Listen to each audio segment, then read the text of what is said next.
दक्षिण कोकणची काशी म्हणून संबोधल्या गेलेल्या श्री क्षेत्र कुणकेश्वर मंदिर आणि परिसरातील मंदिराच्या रंगकामाचा शुभारंभ मोठ्या उत्साहात करण्यात आलाय। कुणकेश्वर देवस्थान ट्रस्टचे अध्यक्ष एकनाथ तेली यांच्या उपस्थितीत कुणकेश्वर आणि श्रीदेव भैरव यांना श्रीफळ वाढून या कार्याचा श्री गणेशात झाला।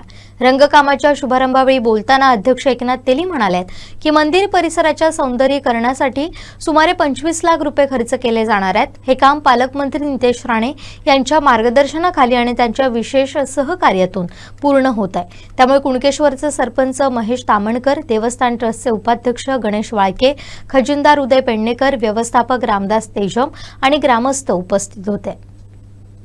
सर्वप्रथम तुमचं आणि तुमच्या न्यूज चॅनलचं मनपूर्वक हार्दिक स्वागत आणि धन्यवाद।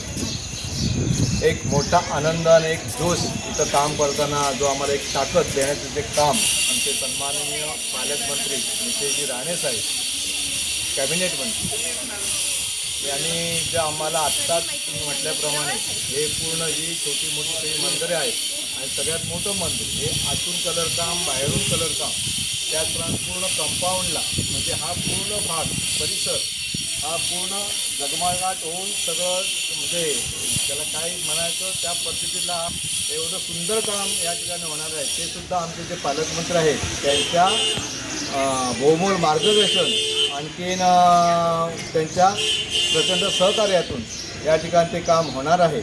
आणि त्या दृष्टिकोनातून आत्ता जी 25-26ची जी काही महाशिवरात्र आहे त्या महाशिवरात्रीनिमित्त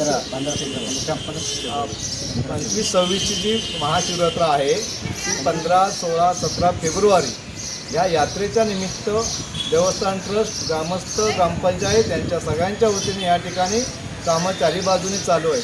आणि त्या दृष्टिकोन हे सगळ्यात प्रचंड मोठं असं काम आत्तापर्यंतच्या इतिहास जरा जवळजवळ ह्याला 20 ते 25 लाखाचा हा बजेट आहे। आणि त्याप्रमाणे तो बजेट पालकमंत्र्यांच्या सहकार्यातून आणि महत्त्वाचं म्हणजे मार्गदर्शनातून या प्रत्येक ते जे विकासात्मक काम होतं किंवा येणाऱ्या जाणाऱ्या भाविक भक्तांचे गैरसोयी आहेत त्या दृष्टिकोनातून त्या गैरसोयीसुद्धा दूर करण्याच्या दृष्टिकोनातून पालकमंत्री म्हणजे अतोनात त्या ठिकाणी प्रयत्नात आहेत आणि त्या दृष्टीने त्यांची कामं चाललेली आहेत।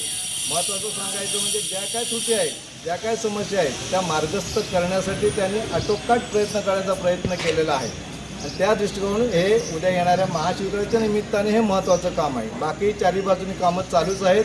आता हे ब्रिजसुद्धा त्या ठिकाणी त्याचं इस्टिमेट कमी होतं, पण त्या दृष्टीकोन आज जे तुम्ही काम बघताय ते जबरदस्त काम त्या ठिकाणी चाललेलं आहे।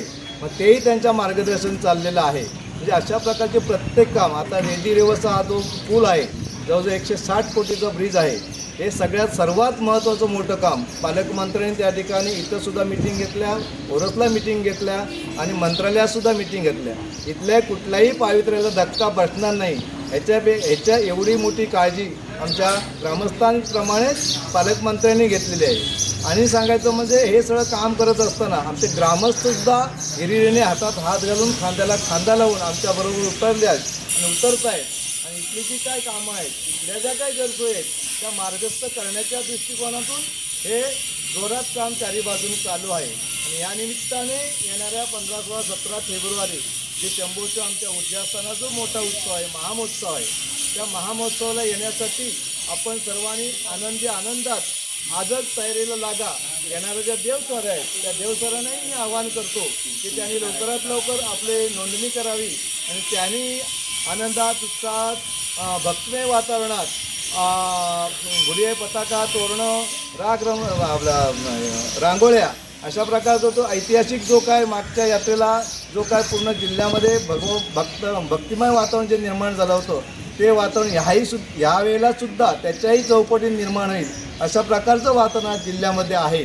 तर त्या दृष्टिकोनाने येणाऱ्या भाविक भक्तगणांना कुठल्याही प्रकारची गैरसोय होणार नाही। येण्या जाण्याची रस्ते असतील, वीज असेल, पाणी असेल, इथलं मनप्रसन्न दर्शन असेल, श्रीचं दर्शन, स्वामी आपल्या ऊर्जास्थानाचं दर्शन असेल, आणखीन इथं निसर्गाने दिलेलं भरपूर या सगळ्याचा आस्वाद घेण्यासाठी आणि इतर गोष्टी काही ज्या आनंदाच्या आहेत त्या सगळा आस्वाद घेण्यासाठी, लुटण्यासाठी आपण सर्व भाविक भक्तगणांनी या ठिकाणी यावं। या ठिकाणी बघताय गेले जवळजवळ 15 दिवस या ठिकाणी भरगच्च गर्दी आहे। हजारोंच्या लाखोंच्या संख्येने इथे 3-3, 4-4 तास भक्तगण उभे राहून या ठिकाणी दर्शन घेत आहेत। म्हणजे एवढा मोठा बदल आज या ठिकाणी झालेला आहे. आणि त्या दिवसांनी जे काय पालकमंत्र्यांची इच्छा आहे, जे काय विचार आहे, जे काय स्वप्न आहे आणि कुटुंबियाचं की ह्या प्रत्येक दरडोई उत्पन्न या जिल्ह्यात वाढलं पाहिजे, प्रत्येकाचं दरडोई उत्पन्न वाढलं पाहिजे, आपला जिल्हा पूर्ण देशात एक आदर्श ठिकाणी गेला पाहिजे आणि ह्या जिल्ह्याचा आदर्श इतर देशाने घेतला पाहिजे. अशा प्रकारचं त्यांचं जे कामकाज आहे त्या कामकाजामुळं खरोखरच त्यांना धन्यवाद द्यावे. थोडेच त्यांना एक कुठलंही काम त्यांना सांगण्याची कोटी की लगेच ते उचलतात. त्यांचं या निमित्ताने मी मनपूर्वक अभिनंदन करेन, धन्यवाद देईन आणि पुन्हा एकदा ह्या सगळ्या निमित्ताने मनपूर्वक शुभेच्छा देईन. धन्यवाद.